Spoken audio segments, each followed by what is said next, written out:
Welcome to Nasdaq Trade Talks. I'm Jill Malandrino, global markets reporter at Nasdaq. Joining us for this segment, we have Sanjay Sakhrani, managing director with KBW. KBW recently published a report how fintech will alter the complexion of financial services. Sanjay, it's great to have you with us. Welcome to Trade Talks, and can you hit on the high-level points on how you're seeing the world of fintech evolve? Thanks. Definitely, we felt like this report was published to shed some light on the factors that today are going to be the most important for the fintech industry.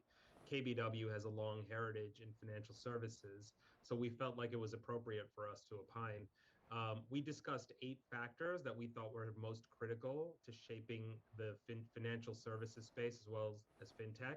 That was digitization, embedded finance, open banking, crypto, blockchain technology, artificial intelligence, and then importantly, public market investor and hunger for growth, which has led to pretty meaningful capital raises across the space, and then the uneven playing field from a regulatory standpoint. You specifically focus on the payments and fintech universe. This sector has underperformed this year because of disruption concerns. Where do you shake out on that? I think it's overblown. And it's a consequence of some of the fundamental drivers just not being in place because of COVID and the variants. That's had an impact on the complexion of the recovery, and it's caused challenges in terms of travel and offline spending. We think that should get better. And as far as the competitive threats, we think many of the incumbent companies can actually be the plumbing for the distribution models, like for buy now, pay later, super apps, as well as crypto. BNPL is one of the disruption concerns in the space. What are your thoughts on that? I think the delivery mechanism for buy now, pay later is very innovative and has staying power. I think the question is whether or not the economic models will evolve to be more e-commerce enablement rather than payments.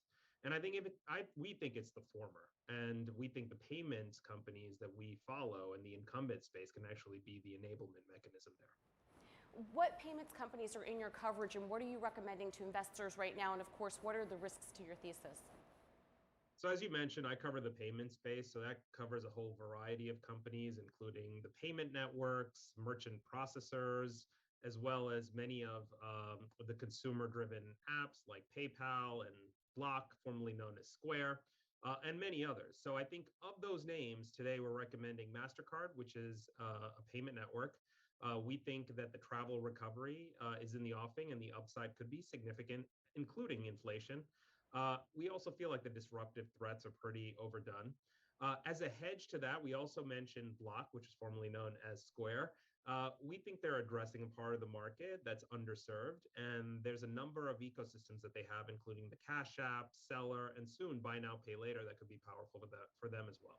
And Sanjay, as you think about fintech disruption, who do you see as the long-term winners and losers in the space? We see companies that can evolve and adjust as long-term winners in the space. There's a lot of incumbent companies like big banks that have scale. And in many cases, they may just have to partner with technology companies or acquire technology capabilities that can keep them relevant with their customers, including businesses. So the success is going to be how nimble they could be. And finally, investors can get exposure to fintech through KFTX. Can you talk about that and what differentiates it from other ETFs? Yeah, so it's an ETF available to European investors that tracks the KFTX. This is only licensed ETF on KFTX. It's an equal weighted index that tracks the performance of companies that leverage technology to deliver products and services. It's our index is truly unique because it's purely domestic focused, and we believe most aptly represents the true investable fintech marketplace. All right, Sanjay, we appreciate the insight. Thanks for joining us on Trade Talks. I'm Jill Malandrino, global markets reporter at Nasdaq.